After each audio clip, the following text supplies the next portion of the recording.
ओम श्री गणेशाय नमः। जगदानंदकंदाय प्रणतार्थी हराय च नीलाचल निवासाय जगन्नाथाय ते नमः। चंग चंग चंद्रहासा चकितचा साचरा शुभ्रकेशा जंग जंग जगधिता जोगिने जोगरूपा डंग डंग डंकिणी डंबर करधरा डाक हाका प्रहाका रंग रंग रक्त वस्त्रा रुधिरमणिमया भगवती पातु मम देवी दुर्गे भगवती शरणम। दर्शक बंधु, 12 अधिपति चंद्रमहाग्रह को नमन कर जानिबा आजिर राशिफल विषय रे। सर्वप्रथम जानिबा आजिर राशि नक्षत्र तथा पंचांग विषय रे। आज माघ मास कृष्ण पक्ष इंग्राजी तारीख जनवरी मास 20 तारीख 2025 मसीहा सोमवार। आज षष्ठी तिथि। हस्ता नक्षत्र कन्या चंद्र सुकर्मा जोग वाणिज्यकरण दिवा 9 घंटा 59 मिनिट पर विष्टिकरण भोग हेब। आज मिथुन राशि घातबार एवं वृष राशि पुरुष और धनुराशि महिला घात चंद्र। राहु काल दिवा 7 घंटा 48 मिनिट रो दिवा 9 घंटा 12 मिनिट मध्य। महेंद्र बेला रात्रि 7 घंटा 16 मिनिट रो रात्रि 8 घंटा 59 मिनिट मध्य। राहु काल रे कौन आनुष्ठानिक मांगलिक शुभ कार्य करने शास्त्र सम्मत नुहे। एणुक महेंद्र बेलाटी सर्वोत्तम, कारण महेंद्र बेलाटी श्रीहरि विष्णु को अति प्रिय बोली शास्त्र मार्गदर्शन करिथाए। आजिर ग्रह स्थिति बृहस्पति वृष राशि चंद्रमा कर्कट राशि केतु चंद्रयुक्त होगी कन्या राशि बुध धनु राशि रवि मकर राशि शनि शुक्र कुंभ राशि एवं राहु मीन राशि गोचर करिवे। दर्शक बंधु, राशिफल जानिबा आगुरु जानिबा आजिर दिव्य चिंतन विषय रे। दिव्य चिंतन रे अछि जन्मजातक विशिष्ट भद्रयोग किपरि संघटित होइथाए। गोटिए भद्रयोग बुध महाग्रह द्वारा जितेबाला जन्मजातक संघटित होइथाए।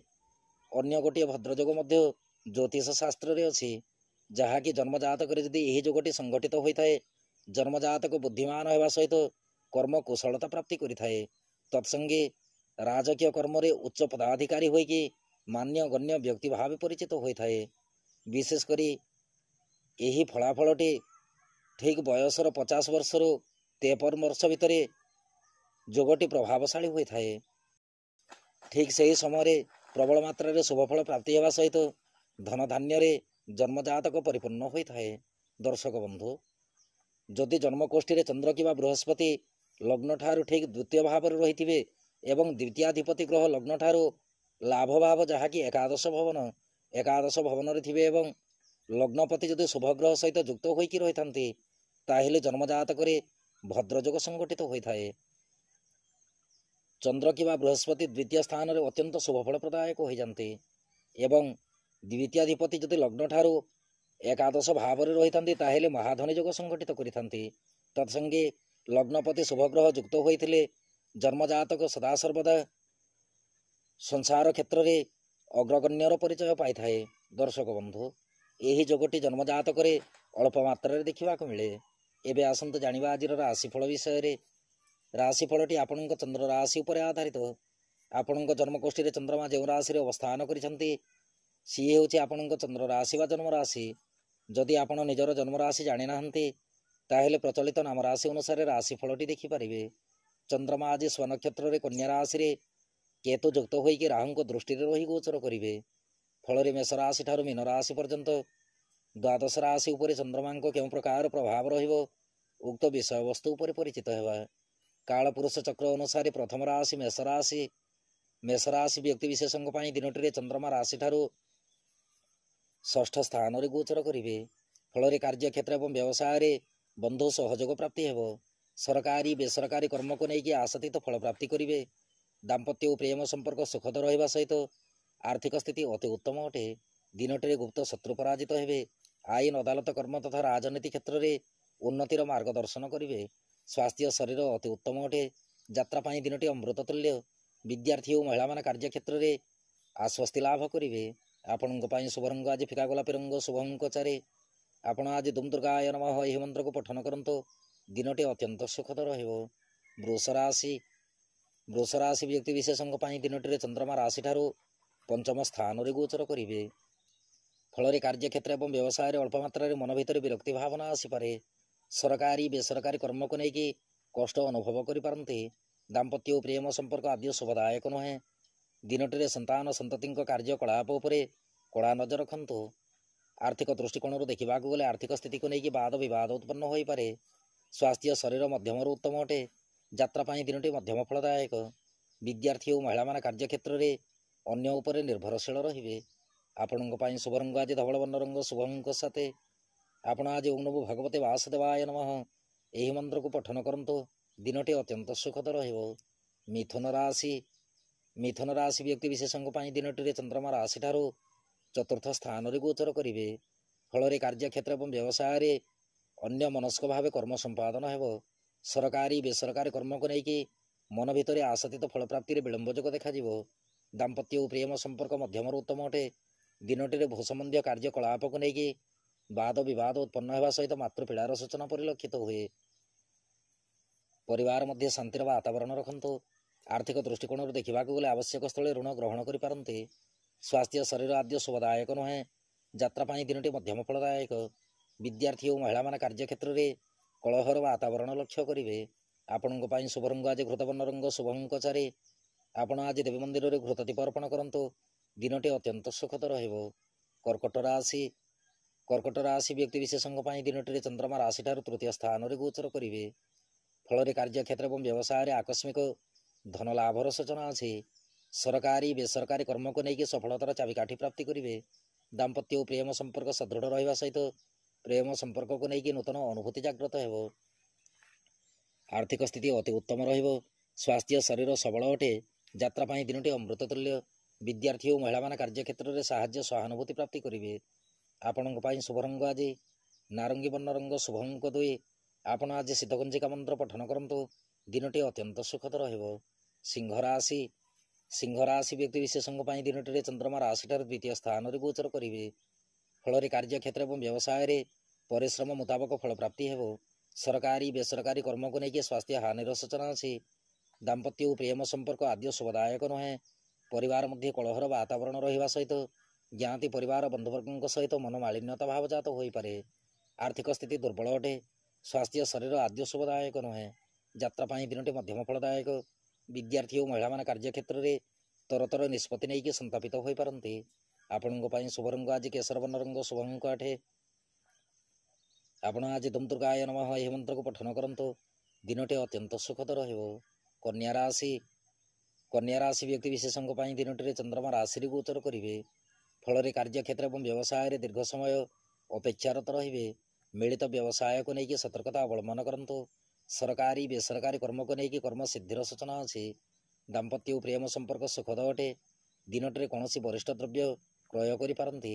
ଆର୍ଥିକ ସ୍ଥିତି ସବଳ ରହିବା ସହିତ ଆଇନ ଅଦାଲତ ତଥା ନ୍ୟାୟ ନିଷ୍ପତ୍ତି କର୍ମରେ ନ୍ୟାୟଟି ଆପଣଙ୍କୁ ପ୍ରାପ୍ତି ହେବ। ସ୍ୱାସ୍ଥ୍ୟ ଶରୀର ସୁଖଦ ଅଟେ। ଯାତ୍ରା ପାଇଁ ଦିନଟି ଅତି ଉତ୍ତମ ରହିବ। ବିଦ୍ୟାର୍ଥୀ ଓ ମହିଳାମାନେ କାର୍ଯ୍ୟକ୍ଷେତ୍ରରେ ଆଶ୍ୱସ୍ତି ଲାଭ କରିବେ। ଆପଣଙ୍କ ପାଇଁ ଶୁଭ ରଙ୍ଗ ଆଜି ନୀଳବର୍ଣ୍ଣ ରଙ୍ଗ, ଶୁଭ ଅଙ୍କ 4। ଆପଣ ଆଜି କ୍ଲିଂ ମନ୍ତ୍ରକୁ 54 ଥର ପଠନ କରନ୍ତୁ। ଦିନଟି ଅତ୍ୟନ୍ତ ସୁଖଦ ରହିବ। ତୁଳା ରାଶି ବ୍ୟକ୍ତି ବିଶେଷଙ୍କ ପାଇଁ ଦିନଟିରେ ଚନ୍ଦ୍ରମା ରାଶିଠାରୁ ଦ୍ୱାଦଶ ସ୍ଥାନରେ ଗୋଚର କରିବେ। ଫଳରେ କାର୍ଯ୍ୟକ୍ଷେତ୍ର ଏବଂ ବ୍ୟବସାୟରେ ଅପବ୍ୟୟ ଖର୍ଚ୍ଚର ସୂଚନା ଅଛି। ସରକାରୀ ବେସରକାରୀ କର୍ମକୁ ନେଇକି ମନ ଭିତରେ ଅଶାନ୍ତିର ବାତାବରଣ ଜାତ ହୋଇପାରେ। ଦାମ୍ପତ୍ୟ ଓ ପ୍ରେମ ସମ୍ପର୍କ ମଧ୍ୟମରୁ ଉତ୍ତମ ଅଟେ। ଦିନଟିରେ ଆଳସ୍ୟ ଗୁଣ ପ୍ରବଳ ମାତ୍ରାରେ ବୃଦ୍ଧି ପାଇବ। ଆର୍ଥିକ ସ୍ଥିତି ମଧ୍ୟମରୁ ଉତ୍ତମ ଅଟେ। ସ୍ୱାସ୍ଥ୍ୟ ଶରୀର ସୁଖଦ ରହିବା ସହିତ ଯାତ୍ରା ସମୟରେ ଶୁଭଫଳ ପ୍ରାପ୍ତି କରିବେ। ବିଦ୍ୟାର୍ଥୀ ଓ ମହିଳାମାନେ କାର୍ଯ୍ୟକ୍ଷେତ୍ରରେ ଅନ୍ୟ ଉପରେ ନିର୍ଭରଶୀଳ ରହିବେ। ଆପଣଙ୍କ ପାଇଁ ଶୁଭ ରଙ୍ଗ ଆଜି ଧବଳ ବର୍ଣ୍ଣ ରଙ୍ଗ, ଶୁଭ ଅଙ୍କ 8। ଆପଣ ଆଜି ରାମ ରକ୍ଷା ସ୍ତୋତ୍ର ପାଠ କରନ୍ତୁ। ଦିନଟି ଅତ୍ୟନ୍ତ ସୁଖଦ ରହିବ। ବିଛା ରାଶି ବ୍ୟକ୍ତି ବିଶେଷଙ୍କ ପାଇଁ ଦିନଟିରେ ଚନ୍ଦ୍ରମା ରାଶିଠାରୁ ଏକାଦଶ ସ୍ଥାନରେ ଗୋଚର କରିବେ। ଫଳରେ କାର୍ଯ୍ୟକ୍ଷେତ୍ର ଏବଂ ବ୍ୟବସାୟରେ ଆକସ୍ମିକ ଧନ ଲାଭର ସୂଚନା ଅଛି। ସରକାରୀ ବେସରକାରୀ କର୍ମକୁ ନେଇକି ସୁସମାଚାର ପ୍ରାପ୍ତି କରିବେ। ଦାମ୍ପତ୍ୟ ଓ ପ୍ରେମ ସମ୍ପର୍କ ମାଧୁର୍ଯ୍ୟ ଭରା ଅଟେ। ଆର୍ଥିକ ସ୍ଥିତି ସବଳ ରହିବ। ଦିନଟିରେ ପ୍ରତି ମୁହୂର୍ତ୍ତରେ, ପ୍ରତି କ୍ଷଣରେ, ପ୍ରତି ସମୟରେ ଶୁଭଫଳ ପ୍ରାପ୍ତି କରିବେ। ସ୍ୱାସ୍ଥ୍ୟ ଶରୀର ଅତି ଉତ୍ତମ ଅଟେ। ଯାତ୍ରା ପାଇଁ ଦିନଟି ସୁଖଦ ରହିବ। ବିଦ୍ୟାର୍ଥୀ ଓ ମହିଳାମାନେ କାର୍ଯ୍ୟକ୍ଷେତ୍ରରେ ଶାନ୍ତିର ବାତାବରଣ ଲକ୍ଷ୍ୟ କରିବେ। ଆପଣଙ୍କ ପାଇଁ ଶୁଭ ରଙ୍ଗ ଆଜି ସିନ୍ଦୁରବର୍ଣ୍ଣ ରଙ୍ଗ, ଶୁଭ ଅଙ୍କ 5। ଆପଣ ଆଜି ଅସହାୟ ବ୍ୟକ୍ତିଙ୍କୁ ସାହାଯ୍ୟ ହୁଅନ୍ତୁ। ଦିନଟି ଅତ୍ୟନ୍ତ ସୁଖଦ ରହିବ। ଧନୁରାଶି ବ୍ୟକ୍ତି ବିଶେଷଙ୍କ ପାଇଁ ଦିନଟିରେ ଚନ୍ଦ୍ରମା ରାଶିଠାରୁ 10ମ ସ୍ଥାନରେ ଗୋଚର କରିବେ। ଫଳରେ କାର୍ଯ୍ୟକ୍ଷେତ୍ର ଏବଂ ବ୍ୟବସାୟରେ ସଫଳତାର ଚାବିକାଠି ପ୍ରାପ୍ତି କରିବେ। ସରକାରୀ ବେସରକାରୀ କର୍ମକୁ ନେଇକି କର୍ତ୍ତବ୍ୟ ନିଷ୍ଠାଗୁଣ ପରିଲକ୍ଷିତ ହେବ। ଦାମ୍ପତ୍ୟ ଓ ପ୍ରେମ ସମ୍ପର୍କ ମଧ୍ୟମରୁ ଉତ୍ତମ ଅଟେ। ଆର୍ଥିକ ସ୍ଥିତି ଅତି ଉତ୍ତମ ରହିବ। ସ୍ୱାସ୍ଥ୍ୟ ଶରୀର ସବଳ ରହିବା ସହିତ ଯାତ୍ରା ସମୟରେ ଶୁଭଫଳ ପ୍ରାପ୍ତି କରିବେ। ବିଦ୍ୟାର୍ଥୀ ଓ ମହିଳାମାନେ କାର୍ଯ୍ୟକ୍ଷେତ୍ରରେ ସଫଳତାର ଚାବିକାଠି ପ୍ରାପ୍ତି କରିବେ। ଆପଣଙ୍କ ପାଇଁ ଶୁଭ ରଙ୍ଗ ଆଜି ଫିକା ଗୋଲାପୀ ରଙ୍ଗ, ଶୁଭ ଅଙ୍କ 2। ଆପଣ ଆଜି କ୍ଲିଂ ମନ୍ତ୍ରକୁ 54 ଥର ପଠନ କରନ୍ତୁ। ଦିନଟି ଅତ୍ୟନ୍ତ ସୁଖଦ ରହିବ। ମକର ରାଶି ବ୍ୟକ୍ତି ବିଶେଷଙ୍କ ପାଇଁ ଦିନଟିରେ ଚନ୍ଦ୍ରମା ରାଶିଠାରୁ 9ମ ସ୍ଥାନରେ ଗୋଚର କରିବେ। ଫଳରେ କାର୍ଯ୍ୟକ୍ଷେତ୍ର ଏବଂ ବ୍ୟବସାୟରେ ସାହାଯ୍ୟ ସହାନୁଭୂତି ପ୍ରାପ୍ତି ହେବ। ସରକାରୀ ବେସରକାରୀ କର୍ମକୁ ନେଇକି ଉପରିସ୍ଥ କର୍ମଚାରୀଙ୍କ ଠାରୁ ପ୍ରଶଂସା ଲାଭ କରିବେ। ଦାମ୍ପତ୍ୟ ଓ ପ୍ରେମ ସମ୍ପର୍କ ସୁଖଦ ଅଟେ। ଆର୍ଥିକ ସ୍ଥିତି ପ୍ରତି ଅନୁଧ୍ୟାନ ରଖନ୍ତୁ। ସ୍ୱାସ୍ଥ୍ୟ ଶରୀର ଅତି ଉତ୍ତମ ରହିବ। ଦିନଟିରେ ପାରିବାରିକ ପରିବେଶ ଏବଂ ଦିନଚର୍ଯ୍ୟା ପ୍ରତି ଯତ୍ନଶୀଳ ରହିବେ। ଯାତ୍ରା ପାଇଁ ଦିନଟି ସୁଖଦ ଅଟେ। ବିଦ୍ୟାର୍ଥୀ ଓ ମହିଳାମାନେ କାର୍ଯ୍ୟକ୍ଷେତ୍ରରେ କର୍ମଚଞ୍ଚଳ ରହିବେ। ଆପଣଙ୍କ ପାଇଁ ଶୁଭ ରଙ୍ଗ ଆଜି ନୀଳବର୍ଣ୍ଣ ରଙ୍ଗ, ଶୁଭ ଅଙ୍କ 4। ଆପଣ ଆଜି ଦେବୀ ମନ୍ଦିରରେ ଘୃତ ଦୀପ ଅର୍ପଣ କରନ୍ତୁ। ଦିନଟି ଅତ୍ୟନ୍ତ ସୁଖଦ ରହିବ। କୁମ୍ଭ ରାଶି ବ୍ୟକ୍ତି ବିଶେଷଙ୍କ ପାଇଁ ଦିନଟିରେ ଚନ୍ଦ୍ରମା ରାଶିଠାରୁ 8ମ ସ୍ଥାନରେ ଗୋଚର କରିବେ। ଫଳରେ କାର୍ଯ୍ୟକ୍ଷେତ୍ର ଏବଂ ବ୍ୟବସାୟରେ ବିରକ୍ତି ଭାବ ଦେଖାଯିବ। ସରକାରୀ ବେସରକାରୀ କର୍ମକୁ ନେଇକି ଉଦାସୀନତା ପ୍ରକୃତି ଲକ୍ଷ୍ୟ କରିବେ। ଦାମ୍ପତ୍ୟ ଓ ପ୍ରେମ ସମ୍ପର୍କ ସୁଦୃଢ଼ ରଖିବା ସହିତ ପ୍ରେମ ସମ୍ପର୍କକୁ ନେଇକି ସଦାସର୍ବଦା ଯତ୍ନଶୀଳ ରହନ୍ତୁ। ଆର୍ଥିକ ସ୍ଥିତି ଦୁର୍ବଳ ରହିପାରେ। ସ୍ୱାସ୍ଥ୍ୟ ଶରୀର ଆଦ୍ୟ ଶୁଭଦାୟକ ନୁହେଁ। ଦିନଟିରେ ଦୁର୍ଘଟଣାରେ ମଧ୍ୟ ଗ୍ରସିତ ହୋଇପାରନ୍ତି। ଯାତ୍ରା ପାଇଁ ଦିନଟି ମଧ୍ୟମ ଫଳଦାୟକ। ବିଦ୍ୟାର୍ଥୀ ଓ ମହିଳାମାନେ କାର୍ଯ୍ୟକ୍ଷେତ୍ରରେ କର୍ମ ବିମୁଖ ହେବେ। ଆପଣଙ୍କ ପାଇଁ ଶୁଭ ରଙ୍ଗ ଆଜି ଘୃତବର୍ଣ୍ଣ ରଙ୍ଗ, ଶୁଭ ଅଙ୍କ 9। ଆପଣ ଆଜି ଦୁମ୍ ଦୁର୍ଗାୟ ନମଃ ଏହି ମନ୍ତ୍ରକୁ ପଠନ କରନ୍ତୁ। ଦିନଟି ଅତ୍ୟନ୍ତ ସୁଖଦ ରହିବ। ମୀନ ରାଶି ବ୍ୟକ୍ତି ବିଶେଷଙ୍କ ପାଇଁ ଦିନଟିରେ ଚନ୍ଦ୍ରମା ରାଶିଠାରୁ 7ମ ସ୍ଥାନରେ ଗୋଚର କରିବେ। ଫଳରେ କାର୍ଯ୍ୟକ୍ଷେତ୍ର ଏବଂ ବ୍ୟବସାୟରେ ଆନନ୍ଦ ଉତ୍ସବରେ ସମୟ ଅତିବାହିତ ହେବ। ସରକାରୀ ବେସରକାରୀ କର୍ମକୁ ନେଇକି ପଦୋନ୍ନତିର ସୂଚନା ଅଛି। ଦାମ୍ପତ୍ୟ ଓ ପ୍ରେମ ସମ୍ପର୍କ ମାଧୁର୍ଯ୍ୟ ଭରା ଅଟେ। ଆର୍ଥିକ ସ୍ଥିତି ସବଳ ରହିବା ସହିତ ସ୍ୱାସ୍ଥ୍ୟ ଶରୀର ଅତି ଉତ୍ତମ ରହିବ। ଯାତ୍ରା ପାଇଁ ଦିନଟି ଅମୃତ ତୁଲ୍ୟ।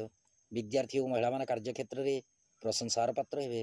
ଆପଣଙ୍କ ପାଇଁ ଶୁଭ ରଙ୍ଗ ଆଜି ହଳଦୀ ବର୍ଣ୍ଣ ରଙ୍ଗ, ଶୁଭ ଅଙ୍କ 5। ଆପଣ ଆଜି ଦୁମ୍ ଦୁର୍ଗାୟ ନମଃ ଏହି ମନ୍ତ୍ରକୁ ପଠନ କରନ୍ତୁ। ଦିନଟି ଅତ୍ୟନ୍ତ ସୁଖଦ ରହିବ। ଦର୍ଶକ ବନ୍ଧୁ, ଇଏ ଥିଲା ମେଷ ରାଶି ଠାରୁ ମୀନ ରାଶି ପର୍ଯ୍ୟନ୍ତ 12 ରାଶିର ରାଶିଫଳ ଏବଂ ଆଜିର ଦିବ୍ୟ ଚିନ୍ତନ। ଏବେ ଅନୁମତି ଦିଅନ୍ତୁ। ନବମା ଭଗବତୀ ଶରଣ।